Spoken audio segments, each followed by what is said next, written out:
Hoy está con nosotros Gina Yáñez, que es abogada, feminista e integrante del movimiento Manuela Ramos. En 1996 publicó un libro titulado Las huellas de la impunidad, abuso sexual contra niños, niñas y adolescentes, y además tuvo participación destacada en la obra publicada por Manuela Ramos también en 1998 y que se titula La violencia contra la mujer.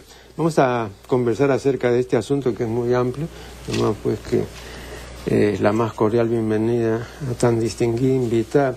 Gracias.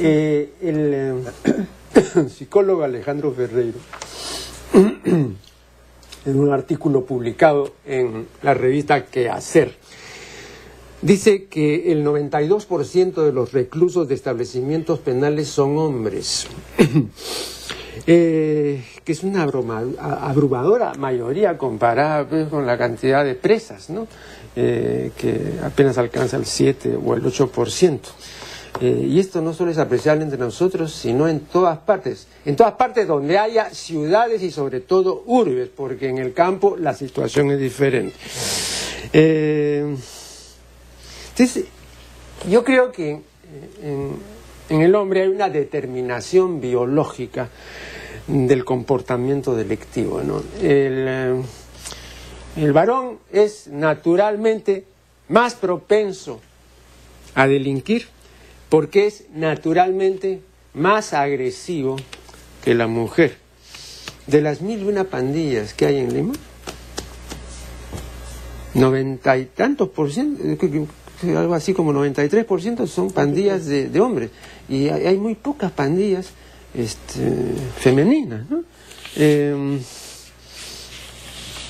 También esto es lógico porque los pandilleros pues a su manera guerrean, y la guerra en todas partes es una ocupación masculina. Bueno, entonces lo que quiero manifestar es que la violencia del hombre contra la mujer tiene una base biológica. Y yo no digo que esté bien ese comportamiento.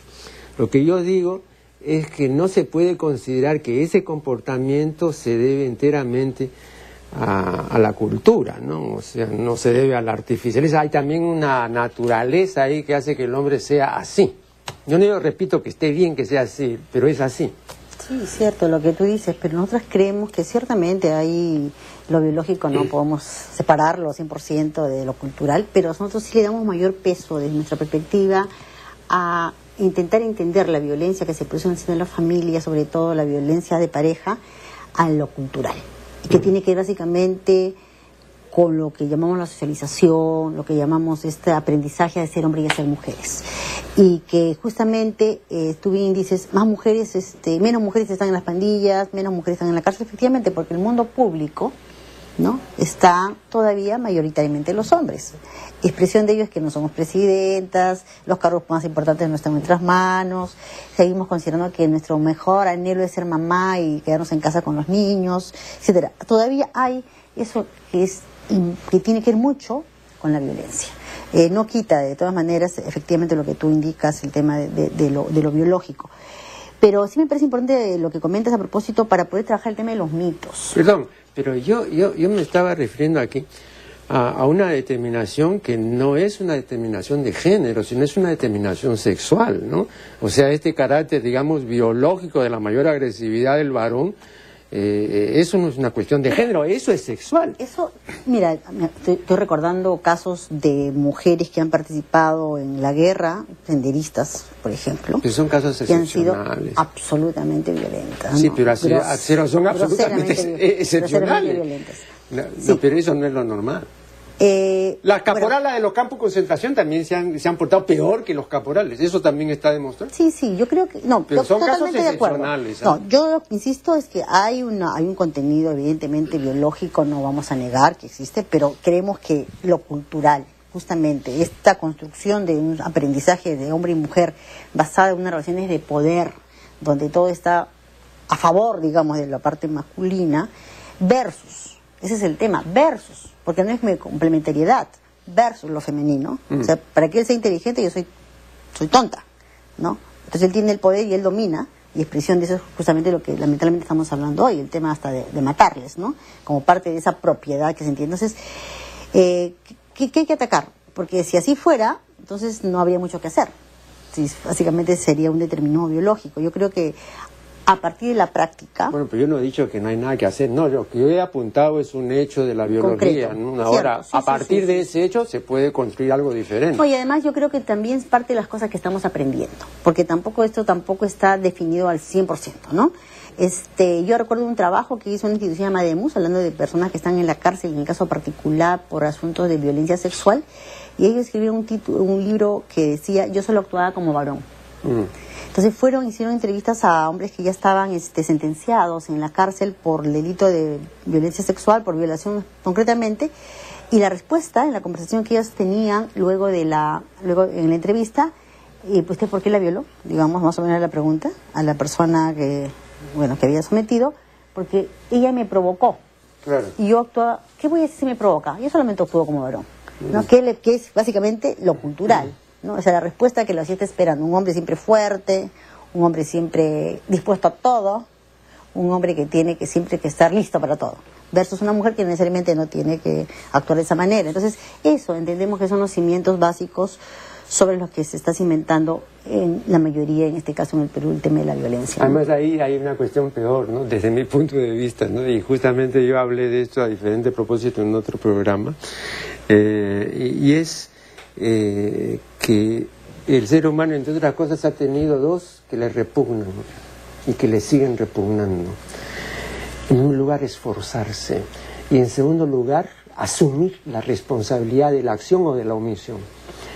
Entonces, yo no imagino a un señor que viole pues a alguien, ¿no? Y diga, sí, pues lo hice porque me gusta hacerlo, ¿no? Ya, ¿no? Pero no, que yo no quise, que me provocó, ¿no? Y la no asunción del mal.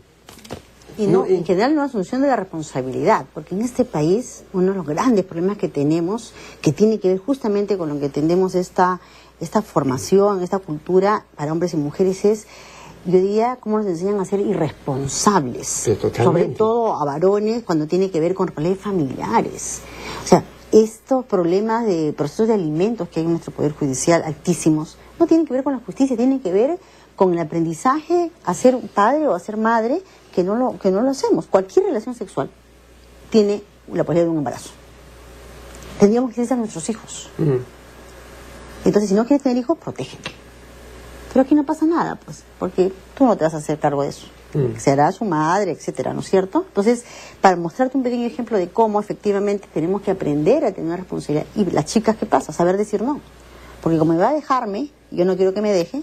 Y lo comento porque chicas de 15, 20 años nos buscan y se encuentran presionadas muchas veces por el novio, por una relación sexual que de repente no desean, pero como me va a abandonar y yo no quiero estar sola porque ¿qué dirán?, etcétera. Entonces conlleva que aceptan, por ejemplo, una relación sexual sin protección, y probablemente una de las consecuencias es un embarazo no deseado. Claro. Entonces, digamos, ¿dónde está la asunción de la responsabilidad?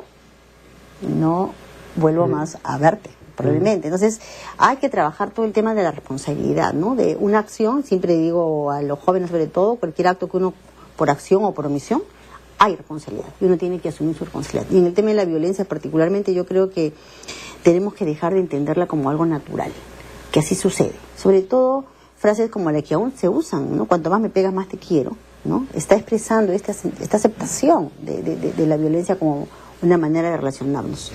Creo que en los últimos tiempos, yo diría unos 20 años, lo bueno es que las personas, hombres y mujeres, estamos mirando, y entonces la estadística nos da cuenta de eso.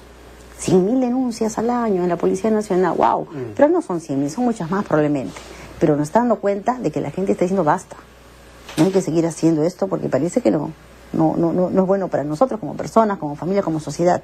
Yo creo que ese es el mérito de Manuela y de las actividades que hemos trabajado en estos últimos años por visibilizar, por sacarlo a la vida pública como un problema social que sabemos todos tiene consecuencias en la vida de las personas, en la economía, ¿no? Que es un asunto que interesa muchísimo, ¿no? En la economía, y bueno, donde nace el pandillaje que comentábamos hace un rato, ¿no? Yo creo que el enfoque, por ejemplo, que está trabajando el tema de seguridad ciudadana, si no incluye los problemas llamados domésticos, de violencia familiar, es un enfoque corto, que no responde a las necesidades, porque ahí es donde se genera todo lo que luego vamos a vivir en las calles. Entonces, hay que tener en cuenta estas cosas para tomar políticas, ¿no? Que es la cosa que nos preocupa. El otro día entrevisté a un especialista en pandillas que ha escrito un libro muy interesante sobre este asunto, ¿no? Y yo estaba en la creencia errónea de que los pandilleros asumían lo que hacían, o sea, que lo hacían frontalmente porque era un grupo, ¿no?, que se había propuesto, pues, ocasionar tales y cuales daños o matar a alguien, ¿no? Entonces yo tenía esa visión que es errónea, porque resulta que según este estudio, y el autor ha conversado con muchos pandilleros y conoce muy bien el asunto, los más de ellos se arrepienten, ¿no? Y los más de ellos, como dice, para usar el verbo que él empleaba, tienen que ser aceitados primero con el alcohol y con las drogas para hacer eso. Le digo yo, entonces, ¿qué? ¿Sin alcohol y sin drogas? No, entonces se me vino abajo la imagen, ¿no? Porque yo creía que eran, pues, algo así, pues, que te digo yo, unos modernos, claro. Pero hay otros elementos que habría que ver la familia. Pero está bien, pero lo que voy es a esto. Sí. Es este tipo de comportamiento grupal y todo que está, digamos, aceitado por drogas y por alcohol y todo. Y no reconocen. Eso es una deformación, me parece esencial. Vamos aquí a hacer una primera pausa y regresaremos.